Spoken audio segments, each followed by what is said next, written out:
കോട്ടയത്ത് ഭക്ഷ്യവിഷബാധയേറ്റ് യുവാവ് മരിച്ച സംഭവത്തിൽ ഷാപ്പ് ഉടമകളെ സംരക്ഷിച്ച് പോലീസ്. സംഭവം നടന്ന ദിവസങ്ങൾ പിന്നിട്ടിട്ടും പ്രതികളെ പിടികൂടാൻ പോലീസിന് കഴിഞ്ഞിട്ടില്ല. പ്രതികൾ ഒളിവിലാണെന്നാണ് പോലീസിന്റെ വിശദീകരണം.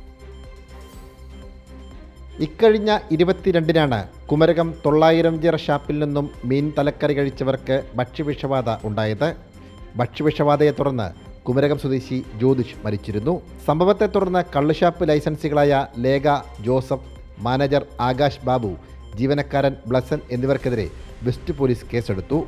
എന്നാൽ കേസെടുത്ത് ഒരാഴ്ച പിന്നിട്ടിട്ടും പ്രതികളുടെ അറസ്റ്റ് ഉണ്ടായിട്ടില്ല. പോലീസ് പ്രതികളെ സംരക്ഷിക്കുകയാണെന്നാണ് ആക്ഷേപം.